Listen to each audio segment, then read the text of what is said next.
Pembelajaran bidang studi melalui sastra. 1. Pembelajaran bidang studi lewat sastra adalah unit-unit terpadu sering diajarkan sekitar tema umum atau ide pokok. Tema-tema tersebut memuat isi pelajaran atau unit. Fokusnya boleh juga dalam suatu bidang studi atau misalnya IPA atau IPS. Konsep dasar atau hiburan. Pemilihan karya sastra untuk setiap bidang studi akan didiskusikan pada bagian berikut.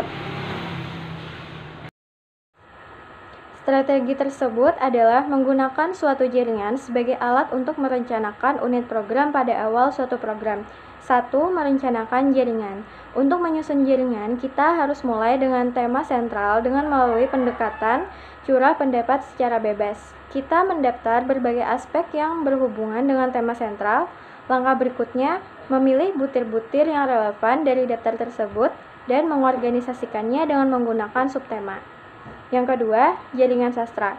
Jaringan sastra dapat dibuat apabila suatu topik telah diidentifikasi dan difokuskan khusus pada sastra yang berhubungan dengan topik tersebut. Subtemanya dapat berupa puisi, nyanyian, dan cerita. Yang ketiga, sastra dan program membaca. Apabila sastra dijadikan bagian dari program membaca, anak akan memperoleh keuntungan sangat besar. Keuntungan yang terbesar adalah bahwa karya sastra yang baik dan sesuai bagi anak dapat menumbuhkan kecintaan membaca. Seringkali, anak mulanya tidak senang membaca, kemudian menjadi asik membaca karya sastra dan menemukan sastra berbagai bacaan. 2. Pembelajaran bidang studi lewat sastra. Unit-unit terpadu sering diajarkan sekitar tema umum atau ide pokok. Tema-tema tersebut memuat isi pelajaran atau unit. Fokusnya boleh juga dalam suatu bidang studi, misalnya IPA, IPS, konsep dasar, atau hiburan. Pemilihan karya sastra untuk setiap bidang studi akan didiskusikan pada bagian berikut. Unit-unit lain yang mungkin dikembangkan lewat sastra, proyek kelas yang unik, atau topik-topik non-tradisional. 1. Unit IPA.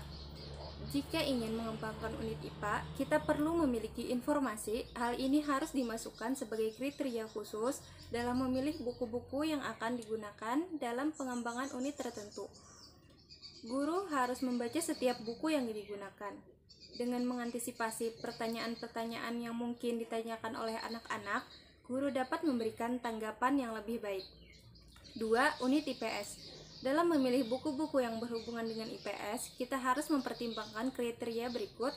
IPS di kelas rendah, sekolah dasar pada umumnya, terdiri atas pengembangan pemahaman tentang diri sendiri, keluarga, masyarakat atau lingkungan, kesehatan atau gizi, keterampilan-keterampilan sosial. Fungsi dari pembelajaran bahasa lewat sastra antara lain: 1. Sarana pembinaan kesatuan dan persatuan bangsa. 2. Sarana pengembangan kemampuan intelektual atau penalaran. 3. Sarana peningkatan pengetahuan dan keterampilan berbahasa Indonesia dalam rangka pelestarian dan pengembangan budaya. 4. Sarana peningkatan pengetahuan dan pengembangan ilmu pengetahuan teknologi seni. Sekian, terima kasih. Wassalamualaikum warahmatullahi wabarakatuh.